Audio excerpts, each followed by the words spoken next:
মনের যদি শক্ত এরাদা থাকে আপনি অর্জন করতে পারবেন, সারা পৃথিবীর সকল সুযোগ সুবিধা আপনি অর্জন করতে পারবেন, এটাই বাস্তব। আর যদি শারীরিক শ্রম দিয়ে মানুষ বড় হতে পারতো, তাহলে আপনি যে সারা দিন ধরে 15 ঘন্টা 16 ঘন্টা 20 ঘন্টা ওয়ার্কিং করছেন, কাজ করছেন, এরপরেও আপনার ভালো কিছু অর্জন হচ্ছে না, বিকজ শারীরিক পরিশ্রম দিয়ে অনেক কিছু করা যায় না। শারীরিক পরিশ্রম দিয়ে যদি বড় কিছু হওয়া যেত, তাহলে আমাদের সমাজে যারা লেবার শ্রেণী আছে, যারা রৌদ্রে পুড়ে পানিতে ভিজে তারা কাজ করছে, তারাই হচ্ছে সমাজের সবচেয়ে বেশি পয়সাওয়ালা হতো। আমরা কাজ করার জন্য একটা চ্যালেঞ্জের মুখোমুখি, কারণ হচ্ছে যে মোবাইল ফোনগুলোতে এত বেশি কম্পোনেন্ট, এত বেশি আইসি এবং একাধিক পাওয়ার ম্যানেজমেন্ট ইউনিট থাকার কারণে আমরা প্রায় সময় বাধাগ্রস্ত হচ্ছি। আমরা যখন দোকানে কাজ শিখতে চাই, সেখানে শুরু হয় আমাদের এসএসসি বা ইন্টারমিডিয়েট লেভেল বা লেভেল অনুযায়ী যদি আমরা ধরি কারিগরি শিক্ষায়, তাহলে লেভেল 3 থেকে আমাদের স্টার্ট হয়। আসসালামু আলাইকুম রহমতুল্লাহ। Global knowledge international training institute থেকে আবারও স্বাগতম জানাচ্ছি ছোট্ট একটি ভিডিওতে। পৃথিবীকে যারা বিনির্মাণে এগিয়ে এসেছে তাদের প্রত্যেকেই ছিল উদ্যোক্তা। আর আমাদের বাংলাদেশের ক্ষেত্রে যেটা হয় সেটা হচ্ছে যে আমরা সব সময় আশা করি যে আমরা পড়াশোনার পরে আমরা চাকুরি করব। চাকুরি করার পরে পৃথিবীতে কেউ বিশেষ কিছু অর্জন করতে পারেনি, যার কারণে একটা দেশ সবসময় বিশ্বাস করে তার দেশের জনগণরা অর্থনৈতিকভাবে এগিয়ে যেতে গেলে তাদেরকে অবশ্যই কারিগরি শিক্ষায় শিক্ষিত হতে হবে। এই যে প্রতিষ্ঠানটা দেখছেন গ্লোবাল নলেজের অ্যাডভান্স ল্যাবে আমরা আছি, এটা হচ্ছে দেশের একটা সম্পদ। এখান থেকে প্রতি মাসে নির্দিষ্ট সংখ্যা কিছু জেনারেশন আছে যারা কর্ম শিখছে, হাতে কলমে দক্ষতা অর্জন করার পরে দেশের বিভিন্ন জায়গায় ছড়িয়ে পড়ছে এবং কেউ কেউ দেশের বাইরে চলে যেয়ে বাংলাদেশের জন্য তারা বৈদেশিক মুদ্রা অর্জনের জন্য কাজ করছে। বিষয়টা হচ্ছে কি, একজন উদ্যোক্তা সে সারা জীবন নিজের জীবনের সমস্ত যত এক্সপিরিয়েন্স আছে, যত দক্ষতা আছে, সকল কিছু ব্যবহার করে সে কিন্তু অর্জন করতে পারে, পয়সা উপার্জন করতে পারে। আপনার হাতে যা কিছু আছে, যতটুকু দক্ষতা আছে, প্রত্যেকটা দক্ষতাকে কাজে লাগিয়ে আপনি অর্থ উপার্জন করতে পারবেন। কিন্তু আপনি যখন পড়াশোনার পরে কোনো একটা চাকরির জন্য আপনি প্রচেষ্টা করবেন, সে চাকরিতে নির্দিষ্ট একটা বেতনে আপনি যখন কাজ করবেন, তখন সে বেতনের উপরে আপনাকে নির্ভরশীল হতে হবে এবং ডে বাই ডে হয়তো এখান থেকে আপনি উঠে আসতে পারেন, তারও কিন্তু একটা সীমা আছে। কিন্তু পৃথিবীতে আমরা দেখতে চাই যারা বিশেষভাবে সফল, যেমন আমরা যদি স্টিভ জবকে দেখি অথবা বিল গেটসকে দেখি অথবা আমাজনের যিনি প্রতিষ্ঠাতা তিনাকে দেখি, দেখবেন যে এদের লিমিট নেই। এরা হাজার হাজার কোটি টাকা ইনকাম করছে এবং প্রতিদিন তাদের ব্যবসা প্রতিষ্ঠানের সঙ্গে নতুন নতুন দক্ষতা জনশক্তি তারা ইনক্লুডেড করছে এবং সেখান থেকে কিন্তু প্রতিনিয়ত তাদের আয় বাড়ছে। এরা হয়ে গেছে পৃথিবীর শ্রেষ্ঠতম ধনী ব্যক্তি। আর এটার মূল কারণ হচ্ছে তারা ছিলেন উদ্যোক্তা। যার কারণে আমি সবসময় বিশ্বাস করি যে কারিগরি দক্ষতা এমন একটি বিষয়, এই দক্ষতাকে আপনি কাজে লাগাতে পারলে আপনি পৃথিবীর সকল কিছু অর্জন করতে পারবেন। এই জন্য আমরা পৃথিবীতে যারা আছি প্রতিনিয়ত আমরা শিখছি এবং এই শিক্ষাগুলোকে আমরা ব্যবহার করছি এবং হাতে যখন আমরা এটাকে প্র্যাকটিস করছি তখন এটা কর্মদক্ষতায় রূপান্তরিত হচ্ছে। তার মানে আমার জ্ঞান প্রথমে সেটা অর্জন করা এবং এই জ্ঞানটাকে আমাকে ব্যবহার করা, সেটা হচ্ছে হাতের মাধ্যমে। এবং আমার এই জ্ঞানটাকে যখন আমরা কর্মদক্ষতায় রূপান্তরিত করি তখনই কিন্তু আমাদের উপার্জন শুরু হয়। এখানে দেশের বিভিন্ন জায়গা থেকে আগত ছাত্ররা আছে, এরা সকলেই মোবাইল সার্ভিসিংয়ের উপরে এক্সপার্ট হতে চাচ্ছে। মোবাইল সার্ভিসিংয়ে যদি আমরা দক্ষ হতে চাই, সর্বপ্রথম যে বিষয়টি সেটা হচ্ছে যে আমি কি শিখছি, সেটা হচ্ছে আমার বড় বিষয়।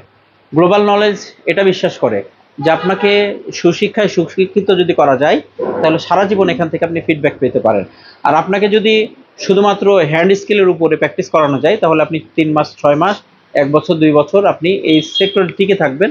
তারপরে আপনাকে যেতে হবে আবারও নতুনভাবে ট্রেনিংয়ে। যার কারণে 2023 সালে আমরা যে সিলেবাসগুলোকে ইনক্লুডেড করেছি এখানে, সেই সিলেবাসের আওতায় যারা কাজ শিখবে তারা হচ্ছে সারা জীবন এখান থেকে এই টেকনিকগুলোকে ব্যবহার করে সে যদি নিজেই স্টাডি করে এবং গবেষণা করে সারা জীবন টিকে থাকতে পারে আলহামদুলিল্লাহ। তো এখানেই সকলেই প্র্যাকটিস করছে আলহামদুলিল্লাহ। আমরা দেখতে পাচ্ছি এখানে কোন জেলা থেকে আছেন আপনি? রাজশাহী জেলা। বসেন, আপনার জেলা বসে বলেন। সিলেট থেকে। আপনার? টাঙ্গাইল সদর। টাঙ্গাইল সদর। আপনার? নড়াইল। আপনার? নড়াইল। ফেনী। পটুয়াখালী। কক্সবাজার। গাজীপুর। টাঙ্গাইল সদর। ঢাকা। আমি আসলে ভিডিও বড় করতে চাচ্ছি না, সারা দেশেরই মানুষ এখানে আসছে, তারা কর্ম শিখছে এবং চলে যাচ্ছে। গ্লোবাল নলেজে প্রশিক্ষণ নেওয়ার জন্য একটু কঠিন শিডিউল, এই কঠিন শিডিউল সম্পর্কে আমি যদি কারো কাছে জানতে চাই, আমাদের এখানে আছে চাঁপাইনবাবগঞ্জের একজন সিনিয়র ভাই হাসানুজ্জামান ভাই, খুব পছন্দের মানুষ আমার। ভালো আছেন স্যার? জি আলহামদুলিল্লাহ। কেমন লাগছে গ্লোবাল নলেজে এসে?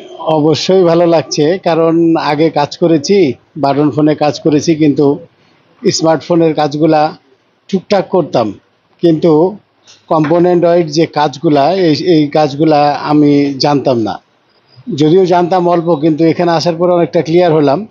আর আইসিডি বলের কাজ শুধু ফেসবুক ইউটিউবে দেখতাম, কখনো সাহস করে করার মানে ওটা আমি করব, কিন্তু সাহস না, হ্যাঁ ওঠেনি। এই কারণে এখানে আসার পরে আজকে আমরা প্রথম আমি শুরু করলাম আইসিডি বলের কাজ। আচ্ছা, বিভিন্ন প্রতিষ্ঠান আছে যে প্রতিষ্ঠানে যাওয়ার পরে ছেলেরা কাজ শিখতে যায়। আমি কোনো প্রতিষ্ঠানকে হে প্রতিপন্ন করি না, তবে আমার পক্ষ থেকে একটা অ্যাডভাইস থাকে, যেহেতু আমি এই সেক্টরে সর্বপ্রথম কাজ শুরু করেছি এই অনলাইন প্ল্যাটফর্মে, এবং এরপরে আস্তে আস্তে সারা দেশে অনেক প্রতিষ্ঠান হয়েছে। আমি অনেক সময় দেখেছি যে অনেক স্টুডেন্ট প্রতিষ্ঠানে আসার পরেই প্রথম দিনে তাকে আইসি রিবলিংয়ে লাগিয়ে দেওয়া হয়, ইএমএমসি রিবলিং প্রোগ্রামিংয়ে লাগিয়ে দেওয়া হয়। এটার একটা স্টেপ আছে। দেখুন, আমরা ক্লাস 1-এ ভর্তি হওয়ার পরে যদি আমরা শুরু করি ক্লাস 10-এর পড়া, তাহলে এটা অবশ্যই ছাত্রের উপরে একটা প্রেশার করা হবে। এই জন্য এখান থেকে আপনি ডে বাই ডে সিলেবাস যদি আমরা ওভার করি, তাহলে অবশ্যই আমরা ভালো কিছু পাবো। গ্লোবাল নলেজ বিশ্বাস করে, এবং এখানে যারা অ্যাডভান্স লেভেলে শিখতে আসে তাদের ম্যাক্সিমামেরই আমরা যেটা পেয়েছি সেটা হচ্ছে আমাদের বেসিক লেভেলের ঘাটতি, যার কারণে এরা কিন্তু গবেষণামূলকভাবে সামনে এগিয়ে যেতে পারে না। আমরা বেসিক সম্পর্কে একটু ধারণা নিই হাসান স্যার, যে বেসিক আমরা যে আপনাদেরকে থিওরিগুলো শিখিয়েছিলাম, থিওরিগুলো আসলে অ্যাডভান্স লেভেলের জন্য কতটুকু কার্যকরী?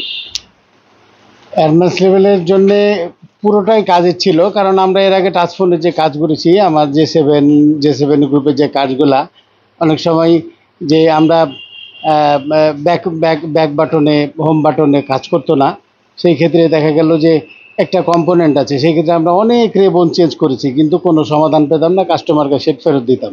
কিন্তু আমরা জাস্ট একটা কম্পোনেন্টের প্রবলেমের এলডিও, যেটার কারণে ওই এলডিওর কারণে আমরা ওই কাজগুলো ফেলে দিতাম, কিন্তু আমরা জানতাম না যে এই এলডিওর এইটা কাজ, যেটা এখানে আসার পরে আমরা বুঝলাম। এরকম আরও আছে, রেজিস্টার আছে, ক্যাপাসিটর আছে, কয়েল আছে, এগুলার কাজ কোথায় ডেড হওয়ার ক্ষেত্রে আইসি যতটুকু দায়ী তার চাইতে বেশি দায়িত্ব হয় কম্পোনেন্ট। হ্যাঁ, কম্পোনেন্ট। তাহলে কম্পোনেন্ট কে কি কাজ করছে এই বিষয়টা যদি আমাদের জানা থাকে, তাহলে আমাদের কাজটা সহজ হবে। হ্যাঁ, অবশ্যই। আমরা এইভাবেই। কেমন লাগছে গ্লোবাল নলেজে? অবশ্যই ভালো লাগছে।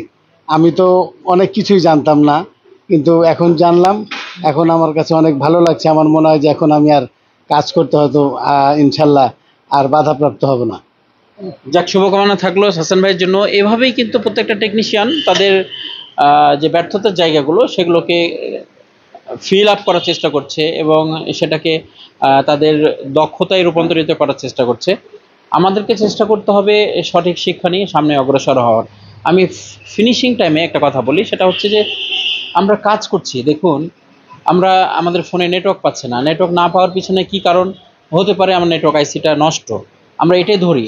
এই নেটওয়ার্ক আইসিকে হিট দেই, আবার লাগাই, কিন্তু এই নেটওয়ার্ক আইসিটা পরিপূর্ণভাবে ওয়ার্কিংয়ের জন্য একটা শিট রয়েছে, ডাটা শিট বলা হয় সেটাকে, এবং এই আইসির ইনপুট আউটপুট এবং ডাটা, এই সব লাইনগুলোকে যদি আমি জাজমেন্ট করতে না পারি, তাহলে প্রত্যেকটা আইসি আমার কাছে আইসি, কিন্তু মডেল ওয়েজ যে আইসির ভিন্নতা রয়েছে, আইসির ইনপুট আউটপুটের ভিন্নতা রয়েছে, এবং আইসি ওয়ার্কিংয়ের যে ফ্যাসিলিটিগুলো, বুট সিকুয়েন্সগুলো ভিন্ন ভিন্ন রয়েছে, সেই বিষয়গুলো যদি আমরা না জানি, তাহলে দেখা যাবে যে আমাদেরকে শুধুমাত্র রিহট করা আর চেঞ্জ করার উপরে কিন্তু সীমাবদ্ধ থাকতে হবে। কিন্তু একটা ফোনে যখন আমরা আইসি লাগাই, আইসি লাগানোর পরে ফোনটা যদি ওয়ার্কিং মোডে না আসে, সেক্ষেত্রে আসলে সমস্যাটা কোন ওয়ে থেকে, সে বিষয়টা আমি যদি না জানি, তাহলে আমাদের জন্য আসলে ডিফিকাল্ট হয়ে যাবে। বর্তমান সময়ে আমরা কাজ করার জন্য একটা চ্যালেঞ্জের মুখোমুখি, কারণ হচ্ছে যে মোবাইল ফোনগুলোতে এত বেশি কম্পোনেন্ট, এত বেশি আইসি এবং একাধিক পাওয়ার ম্যানেজমেন্ট ইউনিট থাকার কারণে আমরা প্রায় সময় বাধাগ্রস্ত হচ্ছি। যার কারণে আমি বলবো সকলকেই, যারা আমরা এই সেক্টরে কাজ করছি, অবশ্যই আমরা কোনো ইনস্টিটিউটের মাধ্যমে আমরা সঠিক গাইডলাইনগুলো নিয়ে সঠিক সিলেবাসের আওতায় এসে আমরা পরিপূর্ণ তথ্যগুলোকে নেওয়ার চেষ্টা করি, শেখার চেষ্টা করি। আর যারা নতুনভাবে আপনারা কাজ শিখতে আগ্রহী, অবশ্যই আমি আপনাদেরকে বলবো কোনো একটা ট্রেনিং ইনস্টিটিউট, যেখানে আপনার জন্য একজন টিচার নিবেদিত প্রাণ হয়ে কাজ করবে। বিকজ আমরা যখন দোকানে কাজ শিখতে চাই, সেখানে শুরু হয় আমাদের এসএসসি বা ইন্টারমিডিয়েট লেভেল বা লেভেল অনুযায়ী যদি আমরা ধরি কারিগরি শিক্ষায়, তাহলে লেভেল 3 থেকে আমাদের স্টার্ট হয়। লেভেল 3 থেকে যখন আপনি স্টার্ট করেন, তাহলে একটা ফোনের টাচ ডিসপ্লে চেঞ্জ করা, একটা ফোনের হচ্ছে আপনি চার্জিং পোর্ট চেঞ্জ করা, অথবা নেটওয়ার্ক আইসি হিট দেওয়া, অথবা আইসি তোলা লাগানো, রিভলভ করা, এগুলোই হচ্ছে সেখানকার শিক্ষা হয়। কিন্তু এই আইসি ওয়ার্কিংয়ের ফ্যাসিলিটি এবং এর ভিতরে যে তথ্যবহুল কম্পোনেন্টগুলো রয়েছে, সেই বিষয়গুলো দোকানে শেখা যায় না।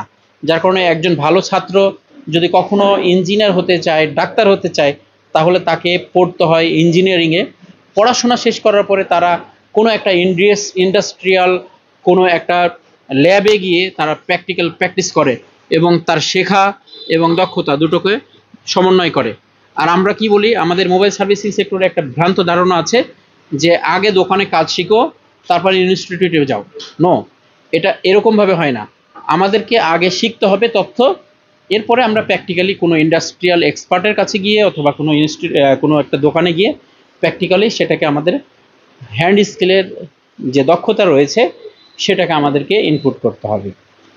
এটাই ছিল আজকের মতো বিশেষ পরামর্শ সকলের জন্য। একটা দেশ স্বনির্ভরশীল তখনই হবে যখন ওই দেশের নাগরিকরা কর্মদক্ষতায় দক্ষতা হবে। আমরা ইনশাল্লাহ অদূর ভবিষ্যতে চায়নাকে পিছনে ফেলার জন্য আমাদের মানসিক প্রিপারেশন থাকবে, রাইট? সারা পৃথিবীতে যত মানুষ অর্থনৈতিকভাবে উন্নয়ন করেছে সকলেই ছিল উদ্যোক্তা এবং ম্যাক্সিমামই ছিল হচ্ছে টেকনিশিয়ান। টেকনিশিয়ান মিন্স শুধুমাত্র মোবাইল সার্ভিসিং নয়, টেকনিশিয়ান মিন্স হচ্ছে একজন আইটি রিলেটেড কোডার, যিনি কোড মেকিং করে, তিনিও একজন টেকনিশিয়ান। তার টেকনিক অ্যাপ্লাই করে নতুন নতুন সে টুলের উদ্ভাবন করে, নতুন নতুন সফটওয়্যারের উদ্ভাবন করে এবং সে পৃথিবীকে হাতের মুঠের মধ্যে নেয়। তো আমাদেরকে অর্জন করতে হবে। ফিনিশিং টাইম একটা কথা বলি, কথা বলার সুযোগ খুব কম হয় আমার, যার কারণে আমি কথা বলতে পারি না আপনাদের সাথে। মনের যদি শক্ত এরাদা থাকে, আপনি অর্জন করতে পারবেন। সারা পৃথিবীর সকল সুযোগ সুবিধা আপনি অর্জন করতে পারবেন, এটাই বাস্তব। আর যদি শারীরিক শ্রম দিয়ে মানুষ বড় হতে পারতো, তাহলে আপনি যে সারা দিন ধরে 15 ঘন্টা 16 ঘন্টা 20 ঘন্টা ওয়ার্কিং করছেন, কাজ করছেন, এরপরেও আপনার ভালো কিছু অর্জন হচ্ছে না। বিকজ শারীরিক পরিশ্রম দিয়ে অনেক কিছু করা যায় না। শারীরিক পরিশ্রম দিয়ে যদি বড় কিছু হওয়া যেত, তাহলে আমাদের সমাজে যারা লেবার শ্রেণী আছে, যারা রোদ্রে পুড়ে পানিতে ভিজে তারা কাজ করছে, তারাই হচ্ছে সমাজের সবচেয়ে বেশি পয়সাওয়ালা হতো। তাহলে শারীরিক পরিশ্রম দিয়ে কাজ নয়, বরং আপনার মেধার মননশীলতা বাড়াতে হবে, আপনার মস্তিষ্ক ব্যবহার করে ইনকাম করতে হবে। আর আমরা পৃথিবীকে যারা শাসন করছে অর্থনীতিতে, প্রত্যেকেই কিন্তু টেকনিশিয়ান, প্রত্যেকেই কিন্তু তাদের টেকনিক অ্যাপ্লাই করে সারা পৃথিবীকে হাতের মুঠোয় নিয়েছে এবং তারা অর্থনৈতিকভাবে স্বাবলম্বী হয়েছে। এর জন্য আমাদেরকে কী করতে হবে?